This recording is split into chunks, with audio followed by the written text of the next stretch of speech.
আসসালামু আলাইকুম রহমতুল্লাহি ওবরকাত। সুপ্রিয় দর্শক, আজকের আয়োজনের আপনাকে স্বাগতম। আজকের বিষয় হলো ফুলসিরাত কি, ফুলসিরাতের পরিচয়। পুল শব্দটি ফার্সি, এর অর্থ হলো সেতু। সিরাত শব্দটি আরবি, আর এর অর্থ হলো রাস্তা বা পথ। জাহান্নামের উপর নির্মিত সেতুকেই ফুলসিরাত বোঝানো হয়েছে। হাসরের ময়দানে জান্নাত ও জাহান্নাম হাজির করা হবে, জাহান্নামের উপর স্থাপন করা হবে ফুলসিরাত। এর শেষ প্রান্তে থাকবে জান্নাত। তবে ইসলামী পরিভাষার এর অর্থ পারলৌকিক সেতু বা পুল। কেয়ামত হওয়ার পর সব মানুষকে পুনরুজ্জীবিত করে হাসরের ময়দানে সমবেত করা হবে এবং ইহলৌকিক জীবনের বিচার করা হবে। এই বিচারের পর হাসরের মাঠ থেকে ফুলসিরাত পার হয়ে জান্নাতের দিকে যেতে হবে। পবিত্র কোরআন ও হাদিসের কথায় সরাসরি ফুলসিরাত শব্দটি ব্যবহৃত হয়নি, বরং বিভিন্ন জায়গায় শুধু সিরাত শব্দটিতে ব্যবহৃত হয়েছে। আল্লাহ তাআলা বলেন, তোমাদের মধ্যে এমন কেউ নেই যে তাকে এটা পার হতে হবে না, এটা তোমাদের প্রতিপালকের অবধারিত ফয়সালা। অতঃপর আমি পরহেজগারদেরকে উদ্ধার করব এবং জালেমদেরকে সেখানে নতজান অবস্থায় ছেড়ে দেব। মানুষ কিভাবে ফুলসিরাত পার হবে?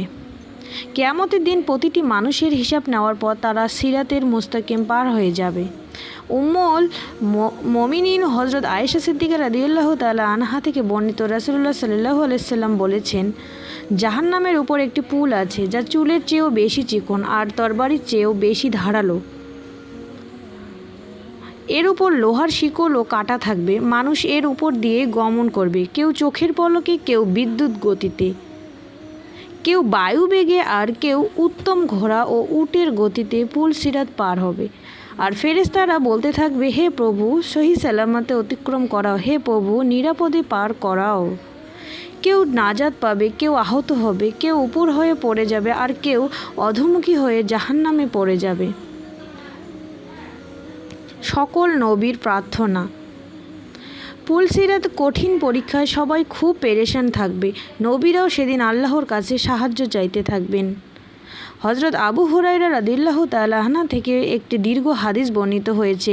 তাতে রয়েছে, নবীজি সাল্লাল্লাহু আলাইহি সাল্লাম বলেছেন, আল্লাহ তাআলা সব মানুষকেই একত্র করে বলবেন, দুনিয়ায় তোমরা যে যে জিনিসের উপাসনা করেছিলে সে তার সঙ্গে চলে যাও। অতঃপর সূর্যের উপাসনাকারী সূর্যের সঙ্গে, চন্দ্রের উপাসনাকারী চন্দ্রের সঙ্গে এবং মূর্তি পূজারী মূর্তির সঙ্গে চলে যাবে। অবশিষ্ট থাকবে এই উম্মতের লোকেরা, তাদের মধ্যে মুনাফিকরাও থাকবে। তখন জাহান্নামের উপর ফুলসিরাত স্থাপন করা হবে। সেদিন সর্বপ্রথম আমি সেই ফুলসিরাত অতিক্রম করব, আর সেদিন সব রাসূলের দোয়া হবে, আল্লাহুম্মা সাল্লিম, আল্লাহুম্মা সাল্লিম, অর্থাৎ হে আল্লাহ, রক্ষা করো, রক্ষা করো। ফুলসিরাতের কঠিন পরীক্ষা। ফুলসিরাত হচ্ছে জান্নাতে যাওয়ার পথে চূড়ান্ত পরীক্ষা। জাহান্নামীদের জন্য হাসরের মাঠ থেকে সরাসরি জাহান্নামের পথে নিয়ে যাওয়া হবে। যারা জান্নাতে যাবে তাদের জন্য এই ভয়ঙ্কর পথ অতিক্রমের পরীক্ষা হবে। মুমিন ও মুনাফিকদের এই পরীক্ষার সম্মুখীন হতে হবে। আল্লাহ তাআলা বলেন, তোমার রবের কসম, আমি অবশ্যই তাদের ও শয়তানের হাসরের ময়দানে থাকব। অতঃপর জাহান্নামের চারপাশে নতজানু অবস্থায় তাদের উপস্থিত করব। তারপর প্রত্যেক দল থেকে পরম করুণাময়ের বিরুদ্ধে সবচেয়ে বেশি অবদ্ধকে আমি টেনে বার করবই। আমি পরিপূর্ণ অবগত তাদের সম্পর্কে যারা জাহান্নামে দগ্ধীভূত হওয়ার অতিকত যোগ্য, এবং তোমাদের মধ্যে এমন কেউ নেই যাকে এই ফুলসিরাত পার হতে হবে না। এটা তোমার প্রতিপালকের অবধারিত ফয়সালা। সেদিন আমি তাকওয়া অবলম্বনকারীদের নাজাত দেব, আর জালিমদের আমি সেখানে রেখে দেব নতজানু অবস্থায়। কেমন হবে ফুলসিরাত? ফুলসিরাত হবে অনেক ভয়ঙ্কর। চুলের মতো সূক্ষ্ম ও চিকন হবে, তরবারির মতো ধারালো হবে। নিচে থাকবে জাহান্নাম। ফুলসিরাত থাকবে কাঁটাযুক্ত বৃক্ষের মতো অসংখ্য আংটা। তোমরা কি কাঁটাযুক্ত বৃক্ষ দেখোনি? সাহাবারা বলবেন, অবশ্যই ইয়া রাসূলুল্লাহ। নবীজি বলবেন, অবশ্যই সেসব আংটা হবে কাঁটাযুক্ত বৃক্ষের মতো। তার পরিমাণ সম্পর্কে আল্লাহ ছাড়া কেউ জানে না। ঈমানদারদের নূর দেওয়া হবে। হাসরের মাঠ থেকে রওনা হওয়ার সময় সবাইকে বিশেষ আলো দেওয়া হবে। প্রত্যেকেই যার যার আমল অনুপাতে আলো পাবে। সবাইকে তাদের নূর পথ দেখিয়ে নিয়ে যাবে। রাসূলুল্লাহ সাল্লাল্লাহু আলাইহি সাল্লাম বলেছেন, ঈমানদার ও মুনাফিক সবাইকে একটি করে নূর ও আলো দেওয়া হবে। প্রত্যেকেই যার যার আলো দিয়ে পুলসিরাত অতিক্রম করবে। প্রত্যেকেই যার যার আমলনামা অনুযায়ী নূর দেওয়া হবে।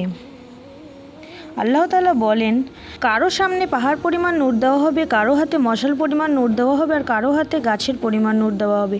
এভাবে সবচেয়ে কম নূর যাকে দেওয়া হবে তার নূর হবে পায়ের একটা আঙুলের মাথার পরিমাণ।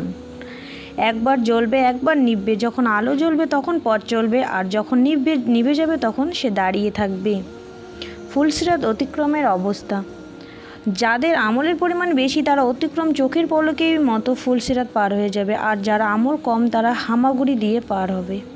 ভিডিওটিকে সবাই শেয়ার করবেন যাতে সবাই এই ভিডিওটি দেখতে পারে, আর যারা নতুন তারা চ্যানেলটিকে সাবস্ক্রাইব করে আমার পাশে থাকবেন।